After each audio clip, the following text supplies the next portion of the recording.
InSpanning Gateway, I'm Asia. We're going to inspan a little bit deeper into karma for the ones in the back. Um, we're going to talk about this is from my perception, okay, from how I can identify karma, how I can see karma, um, in hopes that you can see karma, because there's no way I can give you all of what karma is, but we can find ways to see how it's identified in our everyday lives through everyday situations. Okay, so one of the biggest ways to identify karma is through cause and effect, right? Because if you cause something to happen, then you're going to suffer the effects of whatever you caused.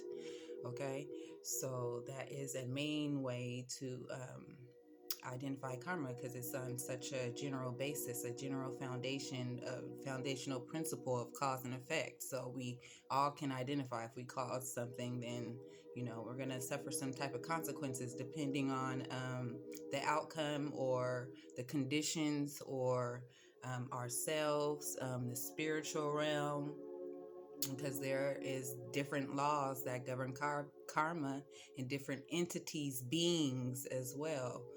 And when we talk about beings, there's beings that we cannot see, that's in the spiritual realm, right? And there's also beings that are on this third dimension that are also can be considered walking karma, okay? Because a lot of times, it's like, for instance, if a kid is bullying someone and he was beating up on somebody, right? And then here comes another kid out of nowhere and just pounds the dude. It's quite an example, but it's an example of somebody else coming to administer karma. So people here are actually walking karma. Okay, so there's beings that's in the spiritual and there's beings that's in the physical that administer karma depending on the individual, the circumstance, the outcome, all type of environmental factors or individualistic factors. Okay, another way to identify karma is our own individual karma. What we come here, why we are here, uh, part of why we are here, is whatever that is weighing us down here, keeping us trapped here, based off of our natures and the way that we are being human beings, how we are operating as human beings, or whatever form we're in, because there's many different forms here on this third dimensional plane.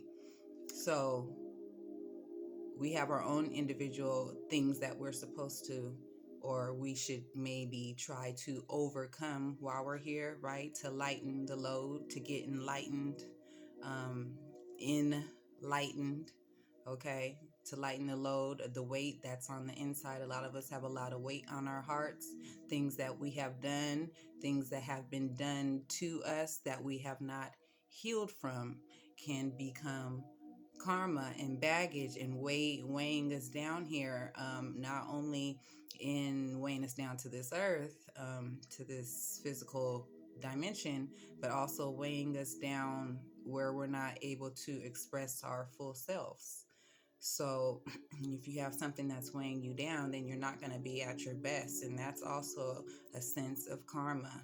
um, Karma is just a word to identify the the whole retribution.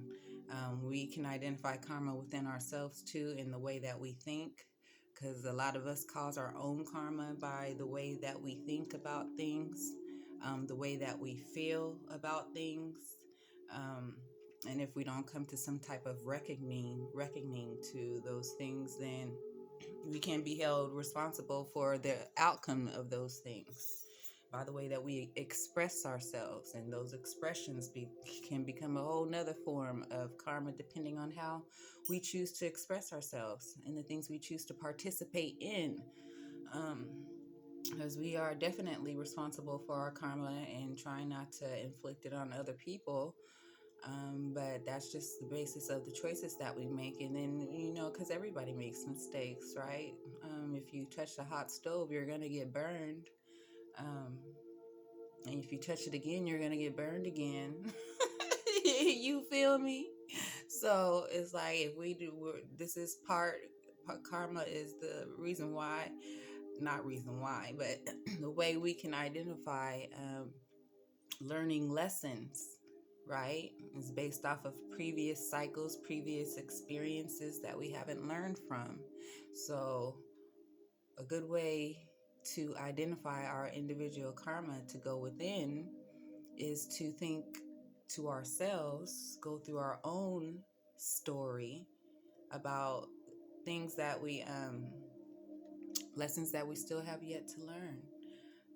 And then you can even go, depending on where you are in your spiritual journey, because for me, for instance, I'm working on things that, I'm trying to, um, how do I say this? It's like fears. Fears is a good one. That's, I can tell identifying piece of karma for me. And when I say fears, I mean my own fears. My own, because everybody has their own many different fears, but that's a way to identify a sort of bondage, right? Or binding, if something to prevent you from going forward. It can be a fear, and it can also be a barrier and a karma if it's not addressed and dealt with.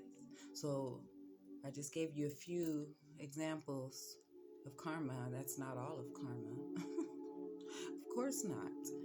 But those are good identifying ways